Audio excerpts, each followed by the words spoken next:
Bonjour, dans cette première vidéo, nous allons voir ou revoir des notions élémentaires d'algèbre linéaire qui sont essentielles pour la relativité restreinte et la relativité générale, à savoir les notions de composantes contravariantes et covariantes des vecteurs et des tenseurs.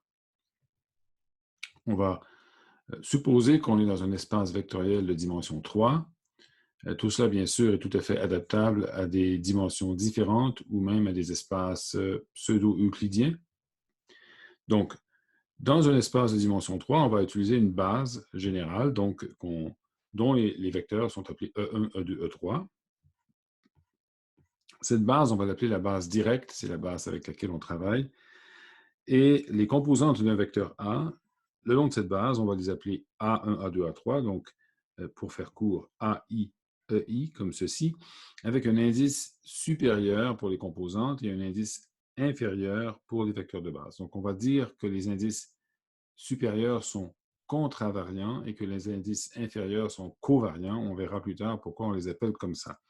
Donc, l'important ici, c'est cette convention de sommation d'Einstein qui stipule que lorsque j'ai un indice, le même, qui est répété une fois en haut, une fois en bas, alors je somme sur cet indice. C'est donc une façon abrégée d'écrire plein d'expressions qui nous dispensent d'écrire des signes de sommation. Donc, cette convention d'Einstein, elle est très importante. Elle apparaît dans pratiquement toutes les équations du secours. Il faut faire bien attention de n'avoir qu'une seule fois le même indice lorsqu'il est répété. Donc, je ne peux pas avoir une autre expression du même genre avec le même indice dans la même expression finalement. Donc, je ne peux pas avoir une sous-expression avec 4 fois l'indice finalement. Donc, une paire de i, une autre paire de i, il faut que je change l'indice à chaque fois que je change de sommation, c'est très important.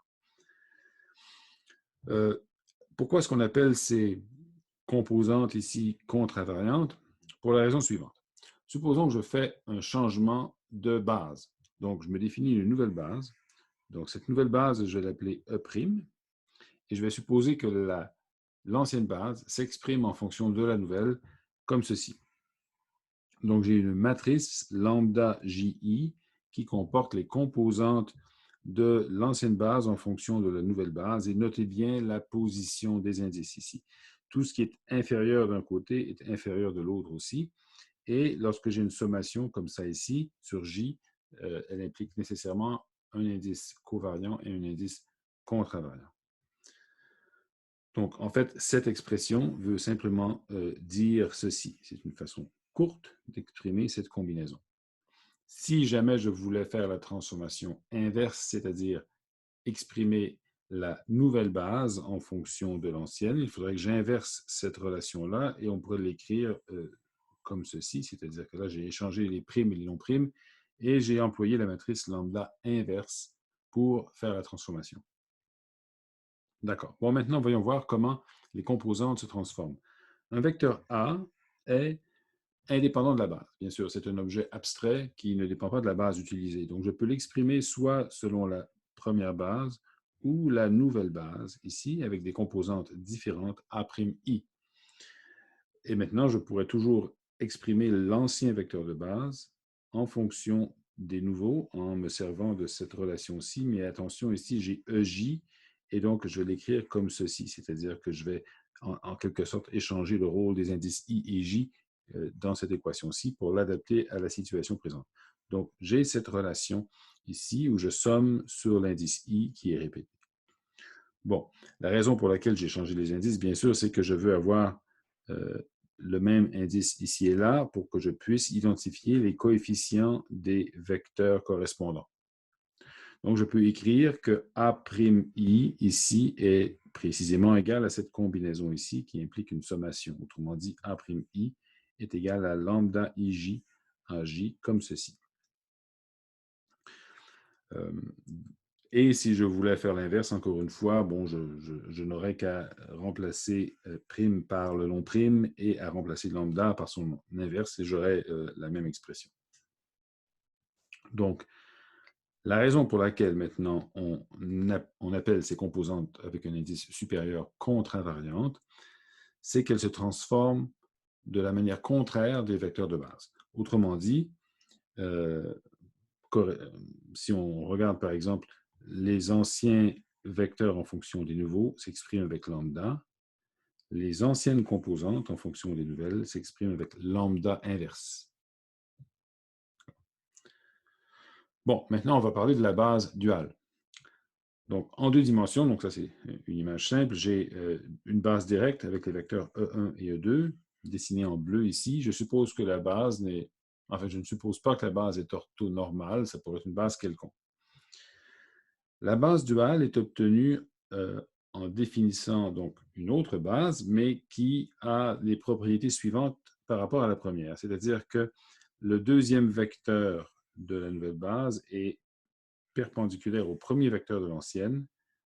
Le premier vecteur de la nouvelle base est perpendiculaire au deuxième vecteur de l'ancienne. En fait, pour être plus complet, on aurait une espèce de relation d'orthogonalité qui est ceci. Alors, les vecteurs de la base duale par rapport à la base directe vont avoir un indice supérieur, donc un indice contravariant. On va justifier pourquoi il est contravariant, bien sûr. Et ce qui définit cette nouvelle base, c'est justement ces ensembles de produits scalaires. Donc, on a une relation qui fait penser à une relation d'orthonormalité, sauf qu'il s'agit de deux bases différentes. Bon, on peut aussi, bon, qu'est-ce qui est pratique avec la base duale, c'est qu'on peut directement obtenir les composantes contravariantes en faisant des produits scalaires des vecteurs de la base duale avec le vecteur. Donc, si j'ai le vecteur A, je prends le produit scalaire avec le vecteur de la base duale EI. Par définition, bien sûr, le vecteur A se décompose le long de la base directe de cette manière, et le produit scalaire qui est ici me donne un delta de Kronecker. Quand je somme sur l'indice J, je retrouve simplement la composante AI. On peut aussi définir des composantes le long de la base duale, bien sûr, pourquoi pas. Ces composantes, donc, on va les écrire avec un indice inférieur. Maintenant, je dois justifier pourquoi on appelle, enfin, on met un indice contravariant au vecteur de la base duale. Donc, pourquoi, effectivement, quand on fait un changement de base, la nouvelle base duale ou les vecteurs de la nouvelle base duale s'expriment comme ceci en fonction des vecteurs de l'ancienne base duale, ce qui est, bien sûr, le contraire de la relation qu'on a pour la base directe. Donc, le rôle de prime et des vecteurs primés et non primés est échangé. Donc, ici, j'ai les anciens vecteurs en fonction des nouveaux. Ici, j'ai les nouveaux vecteurs en fonction des anciens, avec la même matrice lambda dans les deux cas. Donc, pour justifier, pour montrer ça, il faut montrer que ces nouveaux vecteurs de la base duale respectent bien cette relation-là, en fonction des nouveaux vecteurs de la base directe. Donc, il faut que j'ai ce produit scalaire qui donne bien le delta de Kronecker. Pour vérifier ça, eh bien, on va simplement, premièrement, ici, substituer cette règle là-dedans. Donc, je vais remplacer ce vecteur par ça ici. Donc, je vais obtenir cette expression. Alors, attention, j'ai introduit un indice sommé, un indice muet, si vous voulez, qui est K. Je ne peux pas prendre J parce que J est déjà pris. Donc, il faut que je prenne un autre indice pour éviter la confusion des indices. Et pour ce qui est du nouveau vecteur de base directe, je me sers de l'ancienne formule que j'avais avec la matrice inverse. Autrement dit, si vous me permettez de reculer, je vais me servir de cette relation avec la matrice lambda inverse. Donc, je substitue ici cette relation-là, donc j'obtiens ça. Dans ce produit scalaire, ce qui est produit, donc les facteurs, ce sont les deux vecteurs EK et EL, donc de l'ancienne base duale et de l'ancienne base directe. Lorsque j'en fais le produit scalaire, bien sûr, j'obtiens ceci, c'est-à-dire un delta de Kronecker par définition. Et donc, j'ai une sommation ici sur beaucoup de choses. J'ai une sommation sur l'indice K qui est répété, une sommation sur l'indice L qui est répété aussi, et les indices I et J ne sont pas sommés, ils sont libres. Donc, le delta de Kronecker ici, quand je le somme contre l'indice, par exemple l'indice L, eh bien, ça me force de remplacer l'indice L par l'indice K, Et donc, j'aurai pour cette expression simplement cette nouvelle expression avec lambda ik et lambda moins 1 kj. Alors attention, le deuxième indice, celui qui est à droite dans une matrice, c'est l'indice de rangée, de colonne. L'indice qui est à gauche, c'est l'indice de rangée. Donc, j'ai ici un produit de deux matrices. La matrice, pourquoi? Parce que j'ai l'indice de colonne du premier facteur qui est le même que l'indice de rangée du deuxième facteur. Donc, ça correspond, quand je somme sur K, par définition, au produit matriciel, au produit des deux matrices. Quand je fais ça, donc, j'obtiens le produit de lambda avec lambda moins 1, qui est bien sûr la matrice identité. La matrice identité, et j'obtiens ses composantes I et J, c'est-à-dire le delta de Kronecker, delta IJ. Donc, j'ai bien démontré que cette quantité est égale à ça ici, c'est-à-dire que le E'I, qui est en quelque sorte défini par ça, est bien le vecteur de la base duale dans la nouvelle base, en fait la nouvelle base duale. Et j'ai donc confirmé qu'elle se transforme comme ceci. Donc, elle se transforme, les vecteurs de la base duale se transforment exactement comme les composantes dans la base directe, les composantes contravariantes. Donc, on peut les qualifier, ou on peut qualifier l'indice I ici d'un indice, d'être un indice contravariant. Bon. Ensuite, donc, les composantes covariantes sont les composantes qui multiplient les vecteurs de la base duale dans l'expression d'un vecteur A. Donc, encore une fois, le vecteur A est indépendant de la base utilisée. J'ai ici un peu le même problème que j'avais auparavant, c'est-à-dire comment exprimer la transformation des composantes, étant donné que j'ai cette relation-là, et étant donné que donc, A est ici un vecteur abstrait qui est le même, enfin j'ai la même valeur dans les deux bases. Et donc j'étais arrivé à la conclusion auparavant que si les EI de la base directe se transforment de cette manière, donc ancien vecteur en fonction du nouveau avec lambda, les composantes correspondantes se transformaient de la manière inverse. Eh bien, c'est la même chose qui va se produire ici. Si les vecteurs de la base duale se transforment comme ça, eh bien, les composantes covariantes, elles, vont se transformer de la manière inverse. Donc, les anciennes composantes vont être exprimées en fonction des nouvelles composantes avec la matrice lambda. Ou, si on veut inverser cette relation, les nouvelles composantes covariantes vont s'exprimer avec la matrice lambda moins 1 en fonction des anciennes composantes covariantes. Donc, essentiellement, les composantes covariantes se transforment de la même manière avec le lambda moins 1 que les vecteurs de base directs. Okay? Donc, c'est pour ça qu'on les appelle covariantes. Elles se transforment de la même manière que les vecteurs de base. Voilà. Et bien sûr, ces composantes covariantes, je peux les obtenir par produit scalaire du vecteur avec les vecteurs de la base directe cette fois. Donc, c'est un peu l'inverse de ça ici. Okay? Donc, ça me donne les composantes contravariantes. Ça me donne les composantes covariantes. Notez qu'il y a une logique dans cette disposition en haut et en bas des indices. Toujours dans ces relations véritables, eh bien, j'ai les mêmes positions d'indices à gauche et à droite de l'égalité. Ça peut servir de guide, c'est un aide-mémoire sur justement les bonnes composantes à utiliser.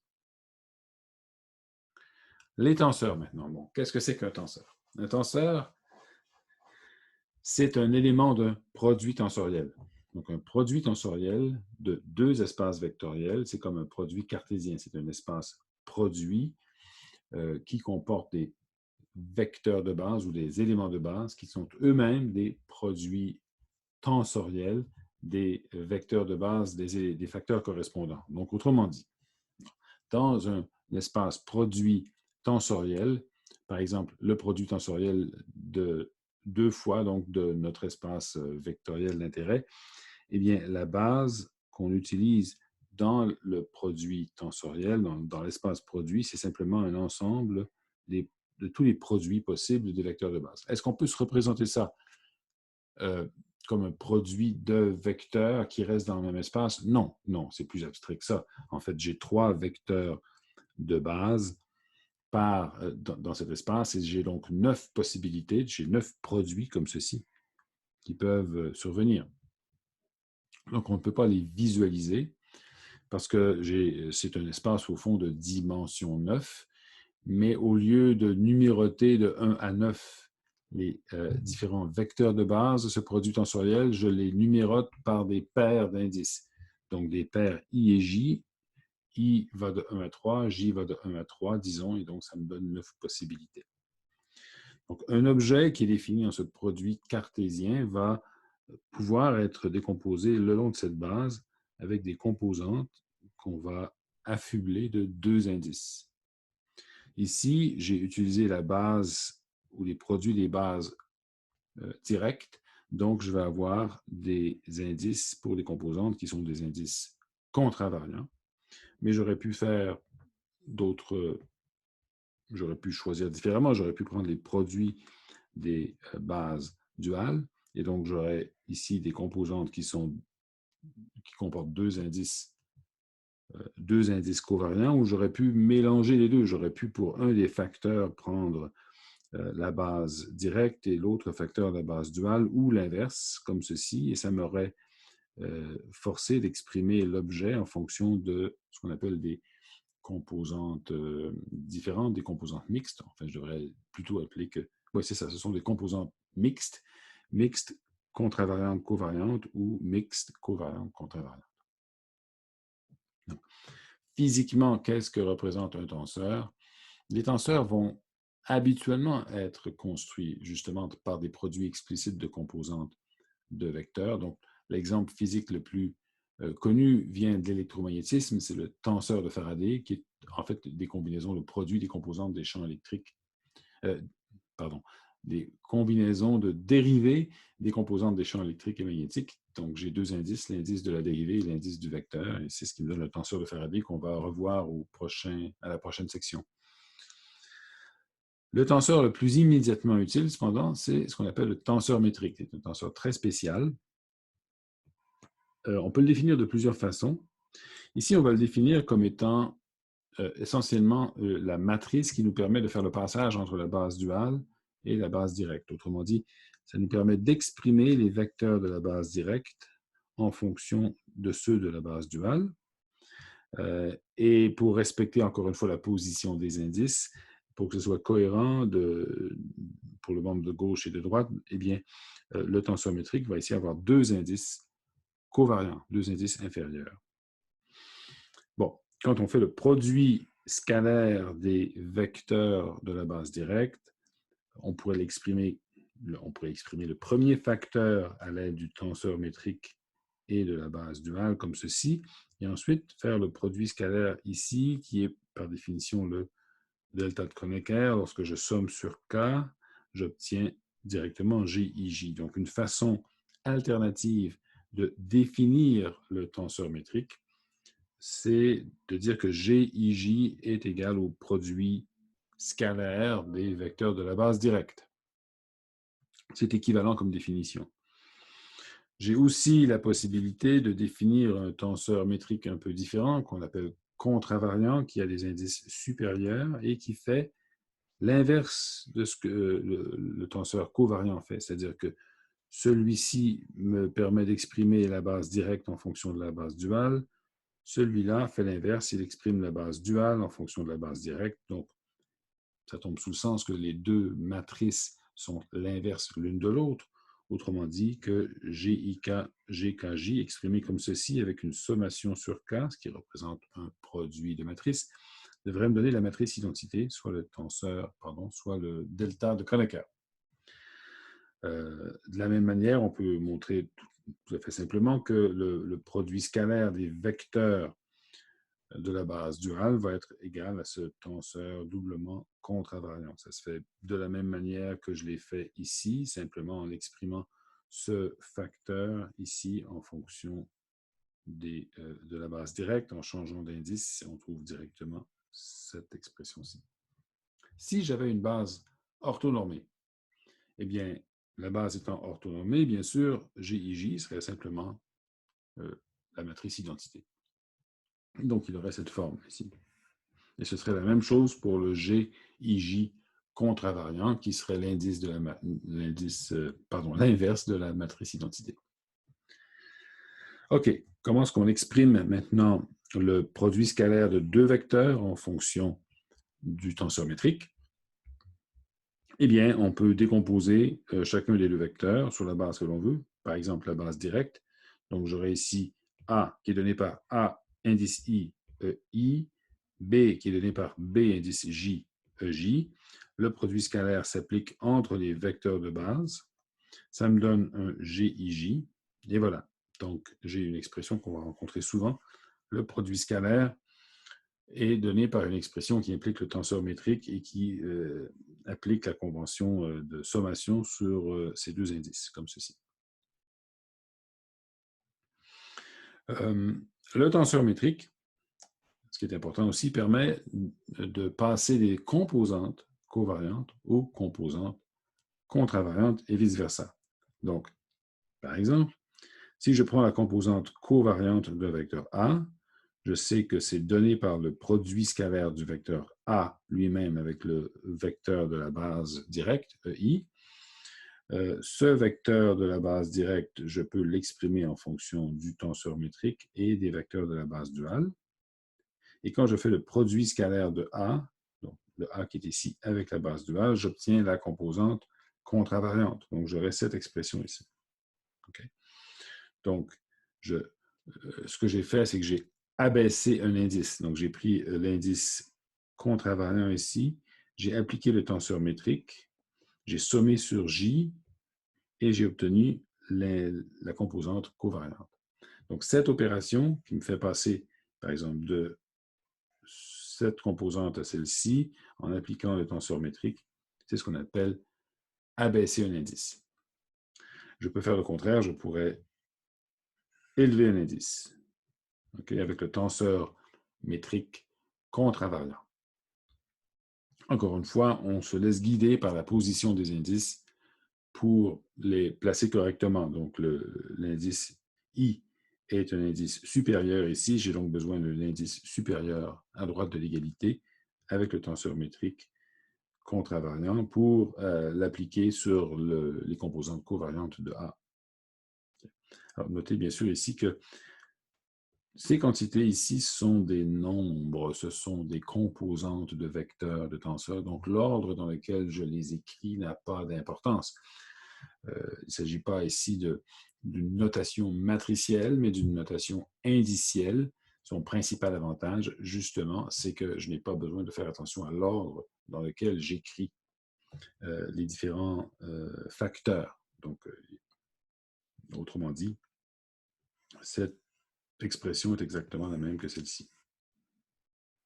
Bon, élever, abaisser les indices, ça se fait de la même manière pour des tenseurs. Donc, par exemple, si j'ai un tenseur doublement covariant, je peux obtenir ces composantes, donc à partir des composantes contravariantes, en abaissant chacun des indices séparément. Donc, pour chacun des indices, l'indice K, par exemple, je fais une contraction ici, c'est-à-dire que je fais une application du tenseur métrique covariant avec l'indice I qui est le nouvel indice covariant. Et pour le deuxième indice, l'indice de droite, je fais la même chose avec un deuxième facteur du tenseur métrique donc, qui s'applique avec l'indice L qui est répété. Et ça abaisse l'indice K en un indice J qui est maintenant covariant. De la même manière, si je voulais partir du tenseur covariant ici, je pourrais obtenir un tenseur mixte en élevant ici le deuxième indice, l'indice K devient un indice J contravariant par application du tenseur métrique contravariant. La contraction, pour terminer, donc la contraction, j'ai utilisé cette expression déjà. La contraction d'indice, c'est toute sommation qui se produit avec un indice répété, donc selon la convention d'Einstein. J'ai ici, par exemple, deux vecteurs A et B, j'en fais le produit scalaire. lorsque je détaille l'expression de ces vecteurs-là, l'un avec une base directe, l'autre avec la base duale, eh bien, étant donné que le produit scalaire de ces deux vecteurs me donne un delta de Kronecker, j'aurai cette expression-là, et encore une fois, notez, je n'ai pas utilisé le même indice ici que là. Je ne peux pas utiliser 4 fois l'indice I, ça ne veut rien dire, ça ne correspondrait pas à la sommation que je veux faire. Et donc, parce que je reviens là-dessus, c'est important. Si j'avais 4 fois l'indice I, ça voudrait dire que je somme sur I et j'aurais, si je suis en dimension 3, 4 termes dans la somme. Mais pas 4, 3. J'ai 3 en dimension 3, d'accord? Ici, j'ai plutôt 3 termes dans cette somme. J'ai 3 termes dans cette somme. Donc, quand je fais le produit, ça me donne au total 9 termes. J'ai 2 indices qui sont sommés avec 3 valeurs d'indices chacun. Donc, une fois que j'ai cette expression, je peux remplacer par exemple, l'indice J qui est ici par l'indice I, puisque je le contracte, enfin, je le somme avec le delta de Kronecker. Donc, cette expression n'est non nulle que lorsque I est égal à J. Ça me donne effectivement AIBI. Okay? Donc, cette expression, c'est ce qu'on appelle une contraction, c'est-à-dire que j'ai contracté les indices ensemble, contracté voulant dire que j'ai mis les deux indices égaux, l'un est contravariant, l'autre est covariant, et donc je leur donne le même indice et je les somme. Bon, cette contraction est un invariant. On le voit tout de suite parce que c'est un produit scalaire. Bien sûr, le produit scalaire est indépendant de la base. Donc, quelle que soit la base utilisée, ça va être la même expression. Je pourrais le faire explicitement ici, c'est ce que je fais.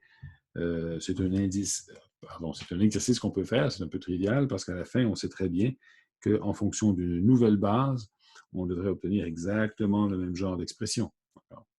Donc, c'est pour ça qu'on appelle ça un invariant et que la contraction sert à construire des invariants.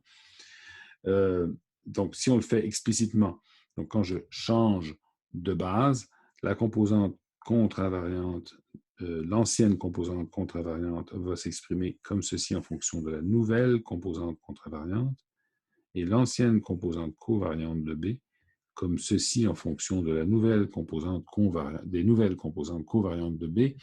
Et l'important, c'est que j'ai la matrice lambda moins 1 ici et la matrice lambda ici. Quand je mets tout ça ensemble, donc encore une fois, ces objets-là sont des nombres, je peux les mélanger comme je veux, horizontalement. Et donc, j'aurai ça ici, fois ça, fois ça, fois ça. Donc, ici, ensemble, j'ai un indice I qui est partagé, qui est sommé, qui est contracté, dirait-on. Et c'est précisément ce que ça prend pour me donner le produit des matrices. Donc, j'ai l'indice de colonne du premier facteur, l'indice de rangée du deuxième facteur. Je les mets ensemble, je somme, ça me donne la matrice lambda fois lambda moins 1 avec les indices L et K, qui sont les indices qu'on avait ici. Cette matrice est d'identité, bien sûr, et donc ça me donne le delta de Kronecker qui multiplie ce qui reste ici, et donc ça me force à remplacer l'indice L, qui est là, par K. Et j'ai donc cette expression. Donc, c'est ce qu'on appelle un invariant, donc une expression qui est numériquement égale dans les deux bases, mais qui a aussi la même forme dans les deux bases. Donc, cette contraction a la même forme dans les deux bases, avec un indice sommé, et c'est aussi numériquement la même chose. Voilà. Merci de votre attention.